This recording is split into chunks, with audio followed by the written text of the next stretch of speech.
नमस्कार, सुबह लक्ष्मी में आप सभी का स्वागत है। मैं हूं हेमंत घई। आगे बढ़ने से पहले आइए देख लेते हैं इस वक्त की हेडलाइंस। एशिया के बाजारों की मिलीजुली शुरुआत, निकाई स्ट्रेट टाइम्स में दबाव, लेकिन एसजीएक्स निफ्टी करीब 21 पॉइंट ऊपर। रूस और यूक्रेन में युद्ध विराम पर सहमति बनने से अमेरिकी बाजारों में तेजी, डाउ जोन्स 110 पॉइंट चढ़ा, S&P 500 1% और नैस्डैक करीब 1.25% ऊपर बंद। कच्चे तेल में दिखी हल्की रिकवरी, नाइमेक्स पर भाव $51 के पार, ब्रेंट क्रूड भी $60 की ओर पहुंचा। इकॉनमी में रिकवरी की उम्मीद को लगा झटका, दिसंबर में इंडस्ट्री की ग्रोथ घटकर 2% से भी कम रही। नए फॉर्मूले में रिटेल महंगाई दर में भी हल्की बढ़त, लेकिन अनुमान से कम।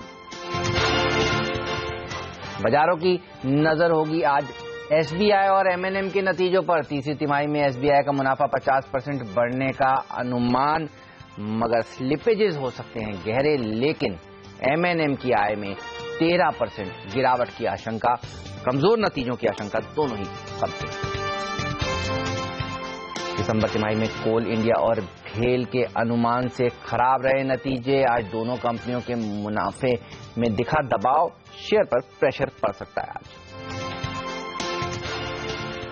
एसजीएक्स निफ्टी पर नजर डालिए। जी हां, 21 अंक की बढ़त के साथ यहां पर कारोबार हो रहा है और आप देखिए पिछले 3 ट्रेडिंग सेशन से भारतीय बाजारों में एक अच्छी खासी तेजी देखने को मिल रही है और कल सेकंड हाफ में वो तेजी आई। जी हां, सीज फायर डील का जब अनाउंसमेंट हुआ, रशिया और यूक्रेन ने जो क्लिंच करी, उसके बाद देखिए भारतीय बाजारों में सेकंड हाफ में क्या जोरदार तेजी आई, शॉर्ट कवरिंग की बढ़त देखने को मिली है कल भारतीय बाजारों में। और यही वो खबर है जिसने पूरे दुनिया भर के बाजारों को कल हरे निशान में बंद करने में मदद करी। चलिए सीधे चलते हैं संदीप के पास और जानते हैं कौन से अब इवेंट्स हैं जिस पर नजर होनी चाहिए। संदीप, बताइए किस तरह का एक्शन देखने को मिला और कहां पर नजर रखी जाए। काफी इंटरेस्टिंग सेशन था कल यूएस के बाजारों में। 5 से 1.25% के आसपास की तेजी लेकर यूएस के बाजार बंद हुए, बावजूद इसके कि ग्रीस की खबरें जो आई थी वो खराब आई थी, वहां पर कोई सहमति नहीं बन पाई थी जो बुधवार को बैठक थी, जिसके ऊपर कल यूएस के मार्केट ने रिएक्ट किया। इसके अलावा जो वहां पे जो डेटा पॉइंट्स आए थे वो भी काफी खराब थे। चाहे बेरोजगारी दावा की बात करें, 25,000 के आसपास की बढ़त वहां पे देखने को मिली और साथ ही साथ जो जनवरी रिटेल बिक्री के आंकड़े थे उसमें भी 0.8% के आसपास की गिरावट देखने को मिली। दिसंबर में भी हमने देखा था 0.9% के आसपास की गिरावट है। तो ये खराब डेटा पॉइंट्स और खराब खबरों के बावजूद यूएस में कल तेजी देखने को मिली। और जैसे आप हाईलाइट कर रहे थे, रशिया यूक्रेन के बीच में जो सीज फायर एग्रीमेंट हुआ है वही दरअसल एक इवेंट है जिसने दुनिया भर के बाजारों को एक पुश दिया, जिसकी वजह से यूएस के बाजारों में भी काफी अच्छे गेंस बनते हुए देखे। इसके अलावा जो और सपोर्टिंग पॉइंट था वो कच्चा तेल था, जिसमें 2 दिन से लगातार गिरावट के बाद कल हमने देखा करीब 5% के आसपास का उछाल आया और नाइमेक्स पे भाव $51 और ब्रेंट पे भाव $60 के आसपास पहुंच गया। और उसके साथ साथ जो अच्छे नंबर्स आए थे उसने भी दरअसल बाजारों को सपोर्ट किया। सिस्को में हमने देखा अच्छे नंबर्स आने के बाद करीब 9% के आसपास की तेजी देखने को मिली और बाकी नंबर्स भी आए थे वो दरअसल सपोर्टिव थे, जिसकी वजह से हमने देखा डाउ जोन्स में करीब 110 पॉइंट के आसपास की तेजी बनी और ओवरऑल 125 पॉइंट के आसपास की तेजी लेकर यूएस के बाजार बंद हुए। आज कंज्यूमर सेंटीमेंट के आंकड़े आएंगे, उस पर बाजार फोकस करेंगे। एक्सपोर्ट इंपोर्ट प्राइसेस पर भी बाजार की नजर रहेगी और साथ ही साथ एक बड़ी कंपनी आर्सेलरमित्तल, इसके नंबर्स आएंगे जो कि बाजार के आगे की दिशा तय करेगी। यूरोपियन मार्केट्स भी अगर आप देखें तो ग्रीस की डील नहीं होने के बावजूद भी अगर आप देखें काफी अच्छे गेंस वहां देखने को मिले। 1.5% के आसपास की मजबूती लेकर यूरोप के बाजार बंद हुए और सबसे ज्यादा डैक्स चढ़ने वाला था, क्योंकि जिस तरह से रशिया यूक्रेन में जो सीज फायर एग्रीमेंट हुआ है उसका सबसे बड़ा बेनिफिशियरी दरअसल जर्मनी है, क्योंकि जर्मनी का काफी बड़ा डिपेंडेंस है रशिया के ऊपर अपनी एनर्जी नीड्स के लिए। तो यही कारण था जिसकी वजह से वहां पे भी काफी अच्छे गेंस बने और कच्चे तेल की कीमतों का तो सहारा था ही और वहां पे भी जो नंबर्स आ रहे वो काफी सपोर्टिव थे। रेनो ने अपने नंबर्स पेश किए थे जो कि काफी बेहतर थे। उसके बाद पूरे ऑटो पैक में काफी अच्छे गेंस देखने को मिले और क्रेडिट स्विस ये कंपनी थी, इसके जो मुनाफा था वो बाजार अनुमान से कहीं बेहतर निकल के सामने और ये शेयर भी करीब 10% के आसपास की तेजी लेकर बंद हुआ। तो खराब खबरों के बावजूद यूरोप में भी काफी अच्छा कारोबार देखने को मिला और इसी का इंपैक्ट आप देखिए एशियन मार्केट्स में देखने को मिला है। केवल निकाई को छोड़ दीजिए जहां पे मजबूत येन का इंपैक्ट देखने को मिला है, वहां पे गिरावट है। बाकी सभी बाजार लगभग आपको हरे निशान के साथ ही कारोबार करते नजर आएंगे और हैंगसेंग भी अगर आप देखिए आधे % के आसपास की मजबूती वहां पे देखने को मिली और इसीलिए आप एसजीएक्स निफ्टी को भी देख सकते हैं ग्रीन के साथ कारोबार के इंडिकेशंस फिर से देता हुआ। तो सीज फायर एग्रीमेंट जहां पे हमने कल इंपैक्ट आते हुए देखा था उसी का इंपैक्ट ग्लोबल मार्केट्स में देखने को मिला, जिसकी वजह से एशिया में आज हरे निशान के साथ कारोबार। बिल्कुल, वैलेंटाइन वीक पर संदीप युद्ध विराम का एग्रीमेंट हुआ है, अच्छी खबर है दुनिया भर के बाजारों के लिए। शुक्रिया आपका इस जानकारी के लिए। और इकॉनमी में रिकवरी की उम्मीद को झटका लगा है। दिसंबर में इंडस्ट्री की ग्रोथ घटकर 2% से भी कम पहुंच गई है। इधर नए फॉर्मूले से रिटेल महंगाई में भी हल्की बढ़त देखने को मिल रही है। तो आईआईपी में सुस्त आंकड़ों का क्या मतलब निकालना चाहिए और बाजार आज इन पर किस तरह से रिएक्ट करेगा, डिटेल से समझते हैं। बताने के लिए हमारे साथ सीएनबीसी आवाज के मार्केट राइटर और बैंकिंग राइटर प्रदीप पंड्या जुड़ चुके हैं। सबसे पहले प्रदीप, आपके पास आना चाहेंगे, ये बताइए जिस तरह से हमने देखा इन्फ्लेशन का आंकड़ा थोड़ा सा अनुमान से कहना चाहिए नर्म है और ग्रोथ को लेकर अब कंसर्न्स बने हुए हैं, तो अपेक्षा करनी चाहिए कि आरबीआई अब जल्दी से ब्याज दरें घटाएगा। बिल्कुल, ये ग्रोथ के जो रिवाइज्ड आंकड़े आए थे उस पर तो किसी को भी भरोसा था ही नहीं, क्योंकि दूसरे जो तमाम आंकड़े निकल कर आ रहे हैं, चाहे वो लिस्टेड कंपनीज के सेल्स के आंकड़े हों, वॉल्यूम ग्रोथ के आंकड़े हों, नतीजे हों, कहीं से भी कोई खास ऐसा उत्साह बढ़ता हुआ नजर नहीं आ रहा है। और जाहिर है कि यही रिफ्लेक्ट होता हुआ अब आईआईपी के इन आंकड़ों में भी दिखाई दे रहा है। तो ग्रोथ पे लगातार दबाव बना हुआ है और उस पे कहीं किसी तरह की कोई राहत नजर नहीं आ रही। निगेटिव नहीं, पॉजिटिव आंकड़े जरूर आ रहे हैं, लेकिन अभी भी इकोनॉमी में रिकवरी के किसी तरह के कोई संकेत देखने को नहीं मिले हैं। एक और खास बात जो है कि जीडीपी के जो रिवाइज्ड आंकड़े निकल कर आए थे वो पूरे साल के लिए थे, लेकिन अभी हर एक क्वार्टर और फिर आईआईपी में जो हर महीने की सीरीज आती है, जिसको हम कहते हैं हाई फ्रीक्वेंसी डेटा जो होता है, ज्यादा जल्दी जल्दी आने वाला जो आंकड़ा होता है, उसके साथ इसको पूरी तरह रिकॉन्साइल किया जाना अभी बाकी है और वो प्रक्रिया हम आने वाले दिनों में आते हुए देखेंगे। लेकिन उससे कोई खास फर्क नहीं पड़ता, ट्रेंड कमजोरी का ही है और वो बदल नहीं रहा है। अनिल जी, बाजार किस तरह से देखेगा इन आंकड़ों को, ये बताइए। और ये भी बताइए कि जिस तरह से कल सेकंड हाफ में एक अच्छी रिकवरी देखने को मिली, ये एक शॉर्ट कवरिंग रैली है, यही कहना चाहिए, क्योंकि एफआईएस के आंकड़े देखिए, कैश मार्केट में कल फिर 406 करोड़ रुपए की उन्होंने बिकवाली करी है। कैसे आज अप्रोच करेंगे भारतीय बाजारों को? चौथा दिन तेजी का या 3 दिन की तेजी के बाद आज थोड़ी सुस्ती भरा दिन हो सकता है? हेमंत, बड़ा मुश्किल सवाल है एक्चुअली। इसलिए क्योंकि क्यूज काफी मिक्स हैं एक्चुअली। अगर आप देखें तो ग्लोबल मार्केट से बहुत बेहतर सपोर्ट आता हुआ दिख रहा है। कल सेकंड हाफ में जो एक अच्छी रिकवरी दिखी, उसकी पूरी क्रेडिट यूक्रेन के सीज फायर को देनी चाहिए, न कि लोकल ट्रिगर्स को। अब आज जहां तक लोकल ट्रिगर्स का सवाल है, नेगेटिव्स क्या है? सिप्ला, कोल इंडिया, भेल, तीनों ही नंबर्स बेहद खराब है। आईआईपी के आंकड़े खराब हैं और ऐसे में ऊपर से भेल का डाइवेस्टमेंट अप्रूव हो गया है, यानी कि कैपिटल गुड शेयरों के लिए इससे बुरा दिन शायद नहीं हो सकता। सारी बुरी खबरें हैं, तो एक वो ऐसी स्पेस है जो डेफिनेटली बाजार पर दबाव बनाएगी। सब तरफ से वहां से नेगेटिव संकेत आ रहे हैं। दूसरा, एफआईएस की बिकवाली कैश मार्केट में भी हुई है, वायदा कारोबार में भी हुई है, यानी कि एफआईएस अभी भी खरीदारी के मूड में नहीं है। पॉजिटिव एक ही है कि डोमेस्टिक फंड्स ने थोड़ी सी अपनी खरीदारी बढ़ाई है, वो थोड़ा सा एक अच्छा संकेत है। थोड़ी शॉर्ट कवरिंग होती हुई दिखी है और बाजार में फिर से ट्रेडर्स लौटते हुए नजर आ रहे हैं, ये एक थोड़ा सा पॉजिटिव संकेत है। लेकिन चूंकि ग्लोबल मार्केट्स बेहतर होते हुए दिख रहे हैं, तो थोड़ा उसका फायदा उठाने की कोशिश करेंगे हम। मुझे लगता है उस लिहाज से थोड़ा सा इंटरेस्टिंग ये हो सकता है कि इंपॉर्टेंट लेवल्स पर नजर रख के बाजार में ट्रेड किया जाए।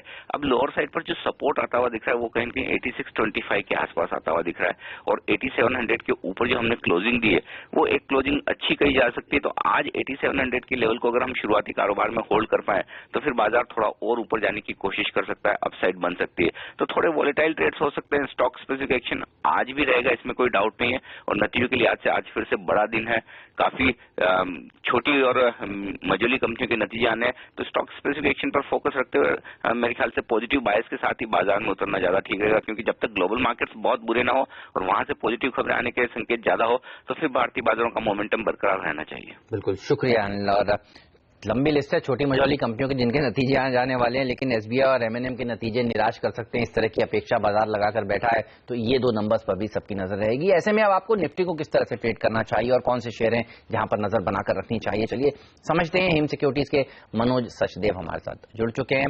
हाँ मनोज, गुड मॉर्निंग। बताइए आप कैसे अप्रोच करेंगे भारतीय बाजारों को? कल एक अच्छी शॉर्ट कवरिंग रैली देखी थी, ये आज और बढ़ सकती है ऊपर की तरफ या फिजल आउट हो सकती है? आपकी क्या अपेक्षाएं हैं? जी हाँ हेमंत जी, निफ्टी का अगर डेली चार्ट देखें तो पिछले 2-3 दिनों में continue high rise higher lows बना रहा है। तो निफ्टी को शॉर्ट टर्म में तो बाय करके चलना चाहिए। 8660 का एक स्टॉप लॉस लगा के ऊपर में 8770 और 8800 तक के लेवल 2-3 दिनों में ही देखने को मिलेंगे। और कौन से वो शेयर हैं जहां पर आपको लगता है आज पोजीशंस बनाए तो फायदा होगा? जी हाँ, मेरा पहला स्टॉक होगा अंबुजा सीमेंट का। अंबुजा सीमेंट में एक इनसाइड बार फॉर्मेशन कंटिन्यू पिछले 10 दिनों में बना है और कल उसमें एक ब्रेकआउट आया 257 के ऊपर। तो 255 का एक स्टॉप लॉस लगा के 280 के टारगेट के लिए अंबुजा सीमेंट को बाय कर सकते हैं। दूसरा स्टॉक होगा पावर ग्रिड का। इसमें 151 का जो प्रीवियस हाई था उसके ऊपर की क्लोजिंग दी है कल स्टॉक ने, तो 148 के स्टॉप लॉस है, 165 के टारगेट के लिए बाय कर सकते हैं। ओके, पावर ग्रिड और अंबुजा ये दो स्टॉक्स हैं जहां पर तेजी करने की राय हमारे एक्सपर्ट आपको दे रहे हैं। शुक्रिया मनोज इस जानकारी के लिए। और दिसंबर तिमाही में कोल इंडिया और भेल के अनुमान से खराब नतीजे कल बाजार बंद होने के बाद पेश हुए। क्या कारण है खराब नतीजों के पीछे, डिटेल्स क्या हैं, ये सब बताएंगे आपको ब्रेक के बाद। इसके अलावा ये भी बताएंगे कि एसबीआई और एमएनएम के नतीजों से आज आपको क्या एक्सपेक्टेशंस रखनी चाहिए। आप देखते रहिए सीएनबीसी आवाज।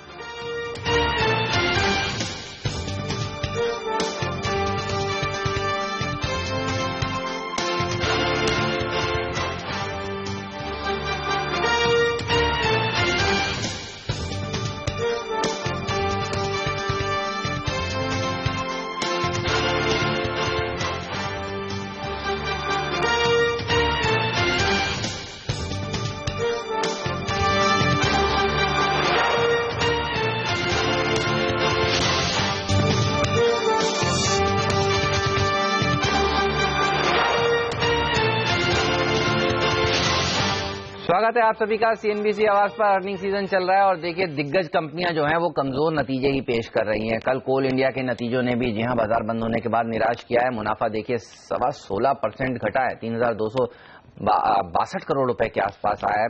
सेल्स जरूर करीब 5% बढ़ी है, लेकिन अगर आप देखें तो एबिटा जो है वहां पर करीब 15.25% की गिरावट देखने को मिल रही है। ऑपरेटिंग प्रॉफिट मार्जिन्स भी देखिए 24% से घटकर दरअसल 19.6% ही निकल कर आए हैं। तो ऑपरेशनली काफी कमजोर नतीजे कहने चाहिए। जिस तरह से कंपनी का खर्चा बढ़ता हुआ दिखा है, हायर कॉस्ट की वजह से प्रेशर देखने को मिला है और आज इस शेयर पर भी आपको नजर जरूर बनाकर रखनी चाहिए। लेकिन भेल ने भी देखिए डिसअपॉइंटिंग नतीजे ही पेश किए हैं और कल इस तरह की चर्चा भी चल रही थी। सोनम बताइए किस तरह के नंबर्स आए, कहां से सबसे बड़ी डिसअपॉइंटमेंट आई और आज जब ब्रोकरेजेस हाउसेस क्या कह रहे हैं, कितना दबाव देखने को मिल सकता है स्टॉक? देखिए बेहद ही निराशजनक नतीजे थे, बेहद ही कमजोर नतीजे कह सकते हैं आप, डिजास्टर्स परफॉर्मेंस जिसको हम कहते हैं। 9 कॉन्सिक्यूटिव क्वार्टर हैं जहां पे एक डीग्रोथ देखने मिला है। हर एक आंकड़े में भारी दबाव आया है। कंपनी के आय में 28% की गिरावट आई है, कंपनी के मुनाफे में 69% की गिरावट आ चुकी है। मार्जिन पर भारी दबाव देखने मिलेगा। 4.9% के मार्जिन कंपनी ने डिलीवर किए हैं पिछले साल की 11.7% के मुकाबले। अब इन खराब नतीजों के पीछे दिक्कतें अभी भी वही है। ऑर्डर एग्जीक्यूशन में दिक्कतें हैं, नए ऑर्डर्स नहीं मिल रहे हैं, स्लो मूविंग ऑर्डर्स अभी तक बने हुए हैं, क्लाइंट की तरफ से पेमेंट नहीं आ रहा है, क्लियरेंस अप्रूवल्स मिलने में देरी हो रही है। और क्योंकि भेल as a company last leg में आता है, जब भी सरकार के ऑर्डर्स आते हैं तब भेल को आखिर में फायदा मिलता हुआ दिखाई देता है और इसी की वजह से कंपनी फिलहाल सर्वाइव नहीं कर पा रही है। फाइनेंशियल ईयर 15 कंपनी के लिए एक वॉश आउट ईयर कहा जा सकता है। ज्यादातर ब्रोकरेजेस का मानना है कि आज इस काउंटर में भारी गिरावट देखने को मिल सकती है क्योंकि चौथे तिमाही में भी कोई भी रिकवरी की उम्मीद नहीं है। देखना होगा कि फाइनेंशियल ईयर 15 में ये अर्निंग्स जो है वो बॉटम आउट हो जाते हैं या फिर इसका दबाव फाइनेंशियल ईयर 16 में भी देखने को मिलता है। इन नतीजों की वजह से तो दबाव देखने को मिलेगा ही शेयर में। साथ ही आज खबरें यह है गवर्नमेंट सोर्सेज के मुताबिक कैबिनेट नोट ने यहां पर अप्रूवल दे दी है भेल के डिसइन्वेस्टमेंट को। यहां पर भेल की हिस्सेदारी कुछ बेची जाएगी और इस खबर पे भी शायद आज स्टॉक रिएक्ट करता हुआ दिखाई देगा। बिल्कुल, कल हमने देखा था इसका स्टॉक का मूवमेंट। देखिए जिस तरह से बाजार में एक रिकवरी देखने को मिली थी, यहां पर भी कुछ शॉर्ट कवरिंग हुई थी और ये शेयर दिन के हाईएस्ट लेवल पर जाकर बंद हुआ था। लेकिन बाजार बंद होने के बाद ये कमजोर नतीजे आए तो जाहिर सी बात है आज स्टॉक में दबाव देखने को मिल सकता है। जेपी मॉर्गन ने भी यहां पर अपना अंडरवेट का स्टांस मेंटेन रखा है और 200 रुपए का लक्ष्य यहां पर स्टॉक के लिए दिया है। यानी यहां से काफी नीचे की डाउनसाइड जेपी मॉर्गन जैसे दिग्गज ब्रोकरेजेस हाउसेस भेल के लिए देख रहे हैं। लेकिन बाजार की नजर आज आने वाले नतीजों पर भी रहने वाली है। SBI, MNM, BPCL, HPCL, IOC, लंबी लिस्ट है। आज भी काफी सारी कंपनियों के नतीजे आएंगे। पूजा हमारे साथ जुड़ चुकी हैं। पूजा ये बताइए एसबीआई से क्या एक्सपेक्टेशंस करनी चाहिए, क्योंकि चर्चा चल रही है कि स्लिपेजेस यहां पर काफी बढ़ सकते हैं जो रिस्ट्रक्चर्ड एसेट्स हैं वहां से। जी, जैसा कि अभी काफी सारे बैंकों के नतीजे आए हैं, ICICI, PNB, bank of Baroda, इन सभी में स्लिपेजेस बढ़े हुए थे जिसकी वजह से एसेट क्वालिटी में काफी ज्यादा असर देखने को मिला था, जिसका हमारा बिल्कुल अनुमान नहीं था। एक नेगेटिव सरप्राइजेस इन सभी नतीजों से देखने को मिला। एसबीआई में वैसे तो हम एक्सपेक्ट कर रहे हैं कि एक स्टेबल नंबर देखने को मिल सकता है, इनलाइन जो Q2 में था उसी तरह का प्रदर्शन देखने को मिलेगा। लेकिन या आज कुछ नेगेटिव सरप्राइज भी यहाँ देखने को मिल सकता है एसेट क्वालिटी के फ्रंट पर, जैसा कि सभी बैंक के नतीजों में इस बार देखने को मिल रहा है। अगर मुनाफे पे नजर डालें तो हमारा अनुमान है कि 50% की बढ़त यहाँ पर देखने को मिल सकती है, क्योंकि बैंक का जो पिछले काफी सारे क्वार्टर से फोकस है वो फी बेस्ड इनकम को बढ़ाने पे है, और इसके अलावा ट्रेजरी गेन से भी एक मदद मिलती हुई दिखाई देगी, जिसकी वजह से मुनाफे में एक अच्छा खासा जंप की हमें उम्मीद है। मार्जिन 3.2% के आसपास स्टेबल रहने का अनुमान है। एसेट क्वालिटी की बात करें तो पिछले अगर 5 क्वार्टर्स के आंकड़े हम देखें तो 5% से नीचे ही ग्रॉस एनपीए का आंकड़ा रहा है, नेट एनपीए का आंकड़ा भी 3% के नीचे स्टेबल रहा है एसबीआई के केस में। लेकिन इस बार जैसा कि हमने बताया कि काफी सारे बैंकों के नतीजे देखे थे, एसेट क्वालिटी में काफी ज्यादा प्रेशर देखने को मिला था, तो एसबीआई के केस में किस तरह के एसेट क्वालिटी के नंबर्स निकल कर आते हैं, इस पर हमारी नजर रहेगी। बिल्कुल इस पर नजर रहेगी। एमएनएम के नतीजे भी आ जाने वाले हैं। सोनम, यहाँ से क्या एक्सपेक्टेशंस हैं कमजोर नतीजों की यहाँ पर भी? जी बिल्कुल, बेहद ही कमजोर नतीजे देखने मिलेंगे, क्योंकि कंपनी ने ऑलरेडी अपने जो लॉस मेकिंग ट्रक कारोबार है Mahindra truck and business limited को मर्ज किया था, इसलिए सारे ये नंबर्स वैसे भी कंपेरेबल नहीं है। लेकिन जो बेस नंबर्स कंपनी डिलीवर देती है या फिर जो नए नंबर्स कंपनी देती है उससे आंकड़े कमजोरी देखने को मिलेंगे, क्योंकि ऑटो और ट्रैक्टर दोनों के वॉल्यूम्स में इस बार भारी गिरावट आई है। ऑटो की बिक्री में 12% की गिरावट आई है साल दर साल, ट्रैक्टर्स की बिक्री में 24% की गिरावट आई है, यूटिलिटी व्हीकल्स की बिक्री नहीं हो रही है, काफी दबाव बना हुआ है महिंद्रा पर। वॉल्यूम्स तो कमजोर है ही, साथ ही मार्जिन पर महिंद्रा ट्रक एंड बिजनेस के लॉसेस, ऑटो सेगमेंट में दिए जा रहे भारी डिस्काउंट्स और हाई मार्जिन ट्रैक्टर वॉल्यूम्स का कंट्रीब्यूशन कम होने के कारण मार्जिन पर भी दबाव देखने को मिलेगा। सो ओवरऑल महिंद्रा में से बेहद ही कमजोर आंकड़ों की उम्मीद है। दोनों ऑटो और ट्रैक्टर सेगमेंट में कंपनी स्ट्रगल करती हुई दिखाई देगी। चलिए आप दोनों हमारे साथ बने रहिए। वक्त है फिलहाल एक छोटे से ब्रेक का। ब्रेक के बाद आपको बताएंगे कौन से वो शेयर हैं नतीजों के अलावा जहां पर आपकी नजर होनी चाहिए, क्योंकि वो खबरों में है, सुर्खियों में। ये भी बताएंगे कि कमोडिटी और करेंसी बाजार को आज आपको किस तरह से अप्रोच करना है।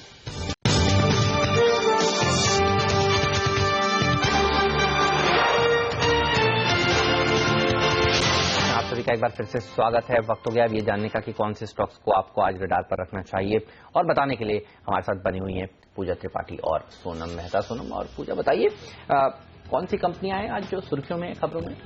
एसबीआई महिंद्रा तो अपने तिमाही नतीजे आज घोषित करेगी ही। इसके साथ बीपीसीएल, आईओसी, एचपीसीएल, सेल्स, Suzlon, Reliance communication, BML, BGR energy, Eicher motors जैसी कंपनियां भी आज अपने तिमाही नतीजे घोषित करेगी।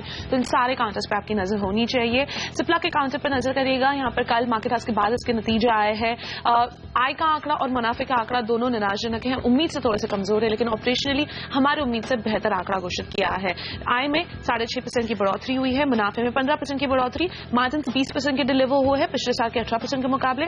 साथ ही सिप्ला ने जय प्रिसिशन फार्मा में 60% की हिस्सेदारी खरीद ली है और ये डील लगभग 100 करोड़ रुपए की हुई है।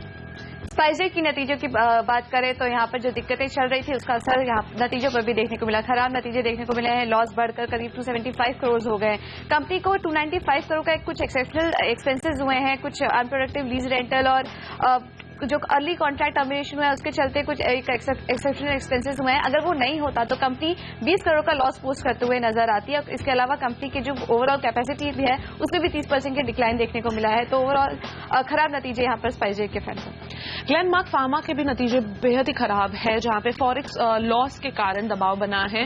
यहाँ पे रशिया मार्केट में रूबल डेप्रिसिएशन का भारी इंपैक्ट पड़ा है और इसके वजह से फॉरेक्स लॉस हुआ है, जिसके कारण कंपनी के ओवरऑल नतीजे हिट हुए हैं। साथ ही अब कंपनी ने जो फाइनेंशियल ईयर 15 का गाइडेंस दिया था वो शायद अब कंपनी पूरी नहीं कर पाएगी। कंपनी के मुनाफे में 46% की गिरावट आई है, कंपनी के आय में 6% की बढ़ोतरी है, मार्जिन 15.6% के डिलीवर किए हैं पिछले साल के 22.8% के मुकाबले। लुपिन, यहाँ पर आरबीआई ने कंपनी की विदेशी निवेश सीमा 33% से बढ़ाकर 49% कर दी है। टाटा स्टील के काउंटर पर नजर, जहाँ पे टाटा स्टील यूरोप अक्वायर कर रही है नॉर्डिक स्ट्रीट प्रोडक्ट सर्विसेज के सेंटर्स। यहाँ पे 3 सर्विस सेंटर्स को अक्वायर किया जा रहा है। साथ ही नॉर्वे के एक सर्विस सेंटर को भी सेंटर में भी 50% की हिस्सेदारी खरीदी जा रही है। नाल्को और एनएमडीसी का काउंटर भी आज आपके रडार पर होना चाहिए। यहाँ भेड़ के अलावा कैबिनेट ने नाल्को और एनएमडीसी के भी निवेश को मंजूरी दे दी है। फ्यूचर रिटेल अपने logistic arm future supply chain solutions में कुछ हिस्सेदारी बेचने की योजना बना रहे हैं। ये पूरी डील लगभग 700 करोड़ रुपए की हो सकती है और ये बिकवाली आईपीओ के जरिए होगी। ओके, तो ये तमाम ऐसे स्टॉक्स हैं जहां पर आज आपकी नजर जरूर होनी चाहिए। शुक्रिया आप दोनों का इस जानकारी के लिए। चलिए जाते आते देख लेते हैं एसजीएस निफ्टी किस तरह के संकेत दे रहा है। यहाँ पर आज करीब 11 पॉइंट ऊपर है, बढ़त के साथ हरे निशान के साथ कारोबार होगा, इस तरह के संकेत मिल रहे हैं। देखना होगा 3 दिनों की लगातार तेजी के बाद आज भारतीय बाजार हफ्ते के आखिरी कारोबार दिन हरे निशान में बंद होते हैं या फिर थोड़ा चौपी सेशन देखने को मिलता है, क्योंकि नतीजों से भरा दिन है आज भारतीय बाजारों के लिए। वक्त है फिलहाल एक छोटे से ब्रेक का, लेकिन आप बने रहिए CNBC आवाज के साथ। ब्रेक के बाद लेकर आएंगे स्टॉक 2020। मुझे दीजिए इजाजत, नमस्कार।